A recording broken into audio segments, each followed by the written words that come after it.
Dagitoy apamaneknek idi panawon ninwe imay iti panangiwanwan iti Diyos kenkuana gapo iti ayat na.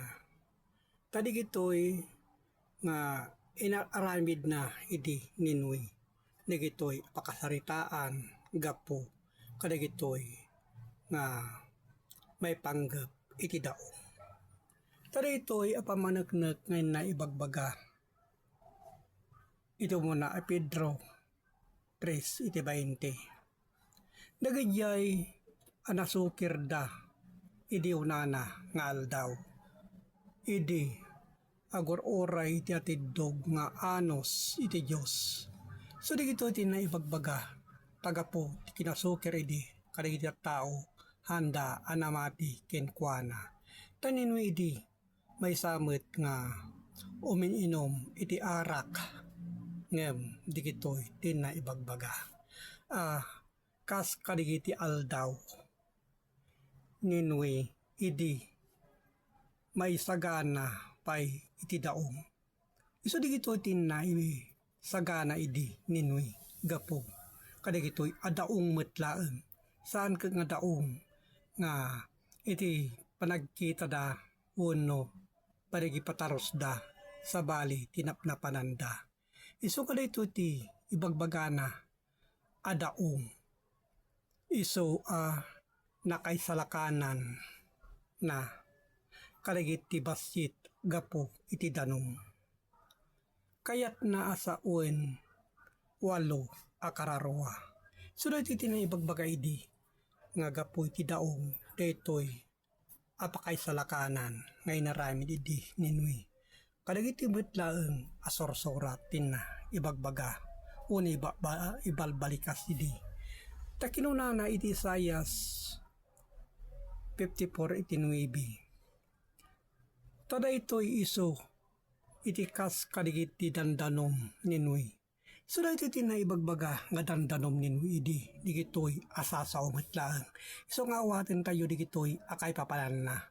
Tadigitoy iso tinapapated ken kunana kanyak takas insapatak adagiti dandanom ninwi.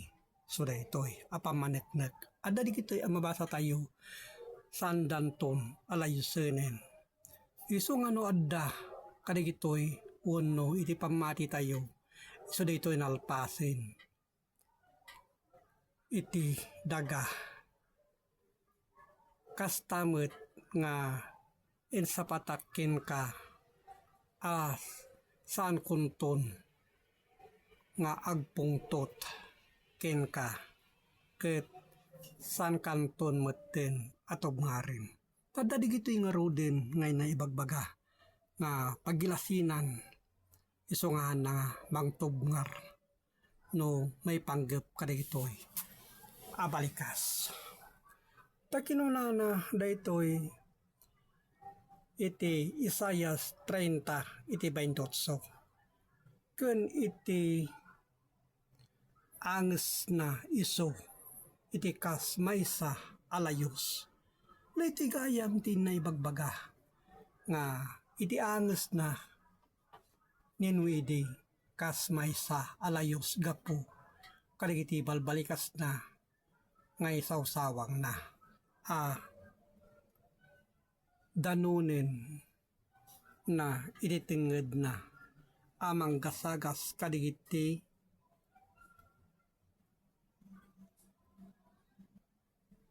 nasyon amang gasagasan iti panakarba ket may sa aprino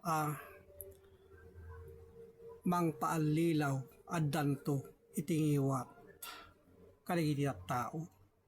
So kadigitoy no hintay pananuten digitoy ngayon na ibagbaga abalikas ket digiti may sawsawang adinadakes. Iso dayta iti ibagbagana mangpalilaw metlaeng iti kararwa iti tao. Kadigitoy pamaneknek na ibagbaga dagiti proverbio 18, iti 4. Dagiti sasao iti ngiwat iti tao arigda iti adalem dandanom. Isu digitoy apamaneknek may bagbagana akas dandanom iti ubog iti sirib aglayos abarisbis. So digitoy apamaneknek tin na ibagbaga. Isu nga utuben tayo, amun tayo, ken adalen tayo, digitoy akay papanan na. Tadi digitoy napapateg tin na ibagbaga. Ket agyaman na kakabsat maawatan nyo, gapo iti panangidanon ti Facebook online Bible study. Ket agyaman iti Diyos Ama, ama nakabalin so amin. Amen.